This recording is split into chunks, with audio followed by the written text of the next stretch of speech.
नमस्कार, स्वागत है आप सभी का फ्यूचर एक्सप्रेस में। मैं हूं वीरेंद्र कुमार और मिड सेशन निफ्टी बैंक पे आपके अप्रोच क्या हूं, सुबह क्या बात हुई थी, सब पे करेंगे बातचीत। और हमारे साथ इस कार्यक्रम में आज मौजूद रहेंगी मोतीलाल ओसवाल फाइनेंशियल सर्विसेज से शिवांगी शाह, उनसे करेंगे बातचीत। Shivangi, good afternoon. और निफ्टी आपकी स्क्रीन पे लेके आइए, इट्स 22793 और अगर आप डे लो से कंपेयर करें अप्रॉक्सीमेटली लगभग 50 अंक हम ऊपर हैं। देखिए, आज सुबह सुबह जब आशीष मेरी हॉर्मोज की सुबह सुबह मॉर्निंग कॉल में बात हो रही थी तो मैंने एक बात कही थी कि आज थोड़ा सा मिजाज निफ्टी का, निफ्टी बैंक का, निफ्टी आईटी को लेकर, निफ्टी बैंक के कल के कोलैप्स को लेकर, कल के यूएस मार्केट को लेकर एंड स्पेशली इन्फ्लेशन और इंटरेस्ट रेट को लेकर जो बकल बातचीतें हो रही थी ना, हमें सुबह बातचीत हुई थी, थोड़ा डाइसी है आज मार्केट। और मैंने आपको एक चीज़ क्लियरली कमेंट्री में लिखी थी, आज स्ट्रॉन्ग चांसेस हैं कि हम रिट्रेस हों और बेस वन को वायलेट करें। और ये मॉर्निंग कमेंट्री आप ट्विटर पे पोस्टेड है, जाके देख लीजिएगा, सुबह एक्सप्लेन भी की थी मैंने आपको। Strong chances of a retracement towards base two if we violate base one. दरअसल निफ्टी आईटी का 200 EMA पे होना और एक गैप डाउन होना, उसके बाद निफ्टी बैंक का HDFC बैंक पे सेलिंग प्रेशर होना, ये कुछ चीज़ें थी ना, वो थोड़ा सा पशुपेश और जो I think state of confusion बढ़ा थी। फिर बात ये हुई थी कि below base one a retracement toward base 2 is quite possible, but both zones and more especially base 2 is capable of generating pullbacks. वो pullback generate करेगा। क्यों? देखिए क्या बात है कि ये ओवरसोल्ड ट्रेजेक्ट्री भी है। और क्या होता है ना, मैं आपको बताऊं, अक्सर जिस पुट राइटर पे बहुत स्ट्रॉन्ग कन्विक्शन बन जाए, जिस रेंज पे आपका बाजार उसको एक बार तोड़ने का मन जरूर बनाता है। अब याद रखिएगा, अब हम एक काम करते हैं, जो कल तक का हमारा सपोर्ट था 22,800, अब वो हम उसको रीगेन करने में स्ट्रगल कर रहे हैं। स्टैट्स क्या कह रहे हैं? क्या बाजार सरेंडर कर चुका है 22,800 को? आइए जरा स्टैट्स के जरिए जानने की कोशिश करते हैं। आपकी स्क्रीन पे 3 कॉल्स और पुट्स आएंगे। देखिए, आप क्वांटम ऑफ कॉल राइटिंग देखिए, 61 लाख का आउटस्टैंडिंग हो गया, 50 लाख कॉल बिकी हैं आज। यानी जो एक सपोर्ट था पहले, वो एक रेजिस्टेंस पे कन्वर्ट हो चुका है। पुट राइटर्स बहुत कम विजिबल हैं, याद रखिएगा, 22,600, 22,700, 22,800 पे। हालांकि 22,800 की पुट अभी भी करीब 73 लाख का एक स्ट्रॉन्ग आउटस्टैंडिंग वाई होल्ड करती है। बट अगर आप 22,800 की कॉल और पुट के अगेंस्ट 22,900 की कॉल का प्रीमियम देखें, it's too high in comparison to 22,700 की पुट। यानी दिशा नीचे की तरफ ज्यादा लग रही है। अब आइए आप चार्ट्स पे। मैं इन स्टैट्स को देखने के बाद एक बात कह रहा हूं कि अगर during the day from I think 12 to approximately 22,900 इस ट्रजेक्टरी तक जाते जाते हमने एक बार भी इंट्राडे में पुलबैक नहीं दिया तो पेन रहेगा। In order to gain intraday strength और किसी भी पुलबैक के लिए अब हमें कम से कम नहीं तो 22,920, 22,880 के जोन को रीगेन करना पड़ेगा, क्रॉस करना पड़ेगा, अदरवाइज क्लोज खराब होगा, अदरवाइज पेन रहेगा। निफ्टी आईटी को देखिए, मैं आपको कल से, परसों से बार बार अलर्ट कर रहा हूं कि दैट आई थिंक 22,800 का जो क्लस्टर है वो अंडर द थ्रेट है। ये कल की कमेंट्री में लिखा था, आज की कमेंट्री में लिखा था, परसों की कमेंट्री में लिखा था, and that's only because of Nifty IT. एक फ्रेश रिस्क हमारे सामने है निफ्टी आईटी। और आप यकीन मानिए, निफ्टी आईटी 50,563 पर is now approximately 255 points down from 200 day exponential. इसका सेटअप ठीक नहीं है। अब आते हैं तीसरी कड़ी पे, that's Nifty bank. Nifty bank ने कल ही सिग्नल दे दिया था कि मैं 10 और 20 पर टिकने को तैयार नहीं हूं। और अब जनाब ये क्या कर रहे हैं, ये है अपने सबसे स्ट्रॉन्ग पुट राइटर के जोन के नीचे। हालांकि अभी आज इंट्राडे में इतना पेन नहीं आया, इसमें मात्र 3/4% है, लेकिन मैं मानता हूं कि एक बार जरा आप ऑप्शन के स्टैट्स देखिएगा, अगर ये बेस मतलब 931 इसके नीचे और सस्टेन रहा तो फिर पेन बढ़ेगा। जरा आपको कॉल और पुट्स के स्टैट्स दिखाता हूं, जरा देखिए एक बार किस तरीके से जिस स्ट्राइक पे पुट राइटर्स का कंसंट्रेशन था, वो स्ट्राइक अब कॉल राइटर्स के कन्विक्शन का जोन बन गई है। 49,000 पे 17 लाख का आउटस्टैंडिंग वाई और 8.5 लाख, और ऑन द कॉन्ट्रेरी अगर आप देखें 48,500 की पुट वो वाई लूज कर रही है। तो ये सेटअप ना थोड़ा खराब लग रहा है, यकीन मानिए। और ये एक बहुत कन्विंस करने वाला सेटअप नहीं है। बाकी शिवांगी जी से बात करते हैं। शिवांगी, गुड आफ्टरनून, कार्यक्रम में स्वागत है। शिवांगी, आपका टेक क्या है? आई मीन 22,800 को आज हमने वायलेट किया, डिसाइसिवली वायलेट कर दिया। आपका व्यू इस वक्त इंडस्ट्रीज पे?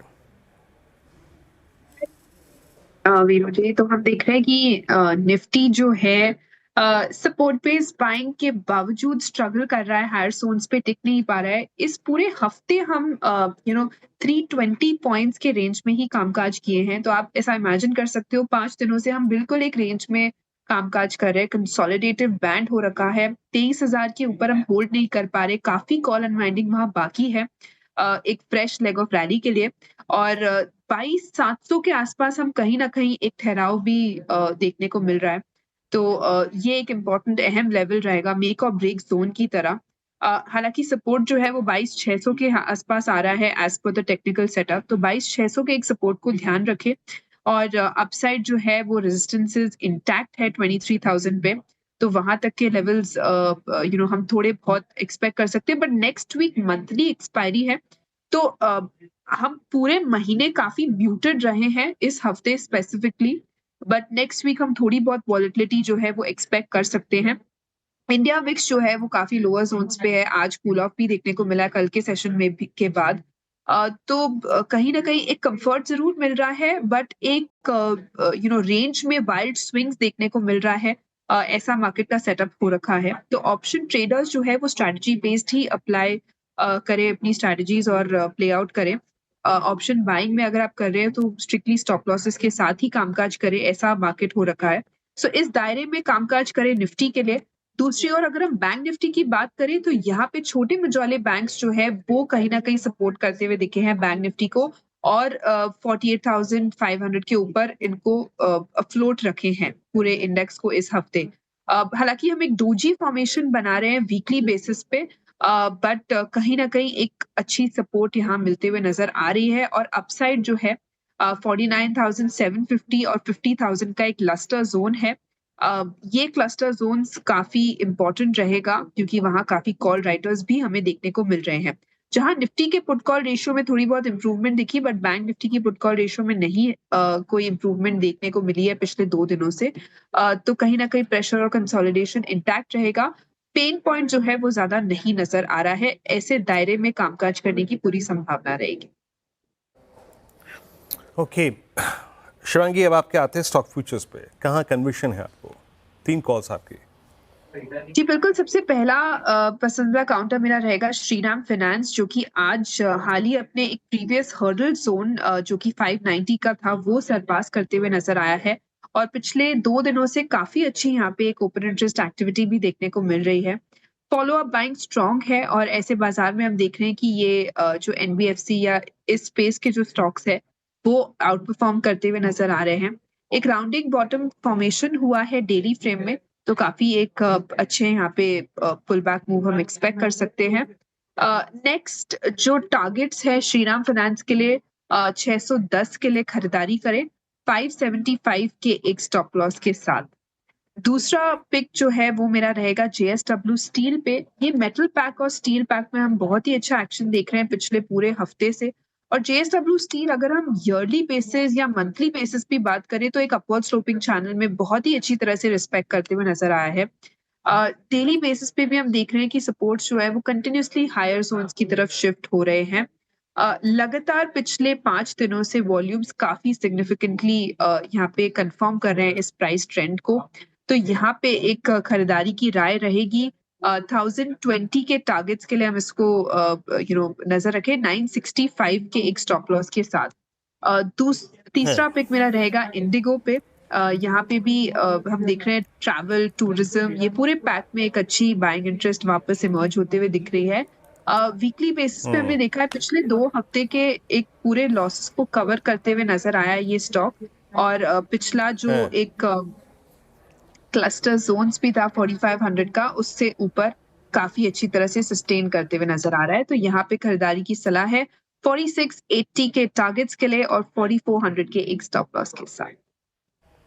ओके अच्छा, एक बात है, मार्केट चाहे बेयर हो चाहे बहुत स्ट्रॉन्ग हो, बुल फेज हो, शिवांगी जी के 2 ट्रेड्स अवश्य होते हैं, इंटीग्रेशन और इंडियन होटल्स। है शिवांगी, क्या 2025 का रेस्ट ऑफ दिस ईयर इन्हीं दोनों में मेहरबान हैं क्या आप? अच्छा, कभी स्पाइस जेट की फ्लाइट लिया आपने? जी हम अगर आउट परफॉर्मेंस देखें तो आई नहीं नहीं थिंक ठीक है, मार्केट हो या नहीं कहीं ठीक, भी कोई और कोई हो। बात नहीं शिवांगी, शिवांगी मैं मजाक कर रहा था, ऐसे ही मजाक कर रहा था, just for fun. But integration strong है, इसमें कोई राय नहीं। आई मीन सारे एवरेजेस के ऊपर है, प्राइस भी। ये कल मेरी टीम में भी था। और डेरिवेटिव्स में याद रखिएगा, वॉल्यूम्स, इसका ओ एडिशंस, इसकी पुट राइटिंग बहुत स्ट्रॉन्ग थी। खैर एक काम करते हैं, एक ब्रेक लेते हैं, बस इसी मजाक कर रहा था मैं यहाँ पे। और ब्रेक के बाद जब लौटेंगे तो बात करेंगे ये ईवी पॉलिसी, ये नई ईवी पॉलिसी का इम्पैक्ट ऑटो पे क्या होगा। वो इनफैक्ट स्क्रीन पे आपको विजिबल ही है। एमएनएम आई थिंक आज सेकंड टॉप लूजर है। उसको समझने की कोशिश करेंगे। यतिन के साथ मेरे सहयोगी इस वक्त मौजूद हैं। बात करते हैं छोटे से ब्रेक के बाद। कार्यक्रम में आपका एक बार फिर से जरा पूरा का पूरा ऑटो स्पेस रखिए, ऑटो इंडेक्स रखिएगा, एमएनएम को रखिएगा, टाटा मोटर्स को रखिएगा। पेन से गुजर रहे हैं और अब यकीन मानिए आप, निफ्टी आईटी का जितना प्रेशर हम झेल रहे हैं, एक बड़ा इम्पैक्ट निफ्टी ऑटो का भी है। Look at Tata Motors, Maruti, MNM, क्या क्रैक हुए हैं ये। नई ईवी पॉलिसी में ऐसा है क्या एग्जैक्टली और हाउस व्यूज़ क्या हैं इन नई ईवी पॉलिसीज़ में पर माफ़ कीजिएगा, यतिन से जानने की कोशिश करते हैं। यतिन, फाइनली आज तो बहुत क्रैक है, बड़ा क्रैक है, सारे स्टॉक्स कोलैप्स हो रहे हैं, पूरा मोमेंटम ऑटो का ब्रेक हो गया। फाइनली है क्या जो बाजार इसको इतनी नेगेटिवली ले रहा है और स्टॉक्स में इतना बड़ा कोलैप्स है? तो कहीं ना कहीं ये जो इलेक्ट्रिक व्हीकल की पॉलिसी है, इसको लेके बाजार में थोड़ा बहुत असमंजस बना हुआ है। और जो ईवी पॉलिसी है वो शायद इंपोर्ट्स भी अलाउ करे और इंटरनेशनल प्लेयर्स जैसे कि बीवाईडी और टेस्ला, इसकी एंट्री भारत में होने से शायद आपको यहाँ दिक्कत हो सकती है लोकल प्लेयर्स को। अगर हम ब्रोकरेज की माने तो जो रीसेंट रिपोर्ट्स आई हैं इलेक्ट्रिफिकेशन पे और इलेक्ट्रिक व्हीकल्स पे, उसको समझ लेते हैं। एमके की एक रिड्यूस रेटिंग है एमएनएम पे 2700 के टारगेट के साथ। ये स्टॉक पे नेगेटिव है। क्यों नेगेटिव है? क्योंकि इनको लगता है कि जो 5000 यूनिट्स पर मंथ की इनकी कैपेसिटी है, ये काफ़ी छोटी है और इलेक्ट्रिक व्हीकल्स पे मार्जिन है जो थोड़ा कम है, जिसके कारण शायद एमएनएम को आगे जाके थोड़ा बहुत मार्जिन डाइल्यूशन करना पड़े जैसे ही ईवी जो है सेल्स पिकअप हो जाए। इसके अलावा अगर हम बात करें, अगर वॉल्यूम पिकअप हुए तो मार्जिन सुधर सकते हैं धीरे धीरे, लेकिन मीडियम टर्म में शायद ये कैपिंग हो सकती है। जेम फाइनेंस खरीदारी की सलाह दे रहा है एमएनएम पे 3625 के टारगेट के साथ, और इनको लगता है कि जो इलेक्ट्रिक व्हीकल्स हैं यहाँ मार्जिन्स कम होंगे कंपेयर टू आईसी इंजन्स, यानी जो पेट्रोल डीजल पे चलने वाली गाड़ियाँ हैं, इससे मार्जिन्स कम होंगे और आगे जाके जो है ईवी पेनिट्रेशन बढ़ेगा। अभी कंपनी का मार्केट शेयर करीब 25% है, तो आगे जाके किस तरीके से यहाँ इनका मार्केट शेयर बढ़ता है ये भी देखने लायक होगा इलेक्ट्रिक व्हीकल सेगमेंट में। टाटा मोटर्स की बात करें तो जीएम फाइनेंस यहाँ भी खरीदारी की सलाह दे रहा है 860 के टारगेट के साथ, और इनको लगता है कि ईवी का जो मार्जिन है वो ज़्यादातर जो पीएलआई इंसेंटिव्स है इसके द्वारा सपोर्टेड है। अगर हम ईवी मार्जिन में से पीएलआई हटा दें तो शायद मार्जिन बहुत कम हो जाएंगे टाटा मोटर्स के इलेक्ट्रिक व्हीकल कारोबार के लिए। हालांकि हैरियर और सियरा जैसे मॉडल्स पे आगे जाके कंपनी का जोर रहेगा। इन कंपनी की जो ईवी खासियत है ये लोकल ब्रांड्स पे है, तो कहीं ना कहीं यहाँ फोकस होता हुआ नजर पड़ेगा। और आगे जाके अगर हम मोतीलाल ओसवाल की बात करें तो ये टाटा मोटर्स के शेयर पे न्यूट्रल है। टारगेट इनका 755 रुपये है, लेकिन इनको लगता है कि जो जेएलआर लॉन्च है यूएस और ईयू मार्केट्स के लिए ये 2026 के अंत में 2027 के स्टार्ट में होगा।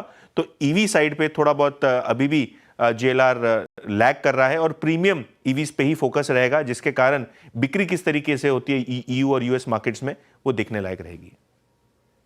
शुक्रिया यतिन। और वाकई अगर आप देखें इसका इम्पैक्ट, और टाटा मोटर्स को देखिए आप, एमएनएम को देखिए आप, सारे क्रैक होते हुए। एमएनएम अब अपने आप समझ लीजिएगा कि 200 डे के नीचे एक सब्सटेंशियल डिफरेंस के साथ ट्रेड करता हुआ। शिवांगी, आपकी राय क्या है? क्योंकि ये प्राइस ऐसा नहीं है कि सिर्फ 200 डे के नीचे का है, अब ये प्राइस यानी करीब 2660 2680 ये जून 2024 से लेकर अब तक पूरी की पूरी ट्रैजेक्टरी यानी करीब 8 महीने का बेस भी है। 2680 के नीचे प्रोजेक्शन क्या है आपका एमएनएम पर? जी बिल्कुल, एमएनएम की बात करें, one of the strongest counters रहता था ऑटो पैक में, बट रिसेंटली इसने एक मंथली बेसिस पे जो है एक हायर जोन से रिजेक्शन देखने को मिला है। बट अगर लंबी अवधि का स्ट्रक्चर देखें हम, अभी भी इंटैक्ट है इसके क्रूशियल सपोर्ट जोन्स, जो कि 2650 के आसपास है। तो जब तक ये 2650 नहीं तोड़ता है, यहाँ पे मेरी राय रहेगी कि हम बिल्कुल बने रह सकते हैं लंबे समय के इन्वेस्टमेंट के तौर पे, कोई दिक्कत वाली बात नहीं है। हालांकि ट्रेडिंग के लिहाज से सेंटिमेंट जो है वो थोड़ा बिगड़ गया है पिछले 2 हफ्ते से और मोमेंटम आने में थोड़ी वक्त लग सकती है। तो इन्वेस्टमेंट के लिए कोई प्रॉब्लम नहीं है, 2650 का एक सपोर्ट लगाए, पर ट्रेडिंग के लिए थोड़ा वेट एंड वॉच करें। ओके, चलिए अब एक काम करते हैं, ब्रेक लेते हैं एमएनएम के इस व्यू के बाद, और जब लौटेंगे तो बात करेंगे सस्ता ऑप्शन ट्रेड की खास बात। स्वागत है कार्यक्रम में एक बार फिर से आपका, और शिवांगी हमारे साथ है, अब उनसे पिक करते हैं उनका ऑप्शन ट्रेड। शिवांगी, क्या पिक कर रही हैं आप? ऑप्शन के लिए मैंने पिक किया है JSW स्टील। यहाँ पे एक काफी अच्छा हमें एक्शन देखने को मिल रहा है और लगातार पिछले 5 दिनों से सपोर्ट्स हायर जोन्स की तरफ शिफ्ट हो रहे हैं। लंबी अवधि और शॉर्ट टर्म ट्रेडिंग दोनों के लिहाज से काफी एक पॉजिटिवली प्लेस्ड है। कंसिस्टेंटली अपने की एक्सपोनेंशियल मूविंग एवरेजेस को भी होल्ड करते हुए नजर आ रहा है। 990 के कॉल ऑप्शन में काफी एक अच्छी एक्शन देखने को मिल रही है, तो यहाँ पे मेरी नजर है। काफी यहाँ पे ओपन इंटरेस्ट एडिशन भी देखने को मिला है, तो यहाँ पे 4 रुपए के स्टॉप लॉस और 24 रुपए के टारगेट्स के लिए इसमें खरीदारी की सलाह रहेगी। ओके शिवांगी, बहुत बहुत शुक्रिया आपका इस कार्यक्रम में शामिल होने के लिए, सभी स्टॉक्स पर रखने के लिए। JSW स्टील 990 की कॉल 11 रुपये में आपको लेनी है, मेटल्स में पुल बैक है अभी। फिलहाल एक ब्रेक, आपसे अगली मुलाकात होगी आज का माइक अड्डा में 2 बजे तक के लिए। नमस्कार।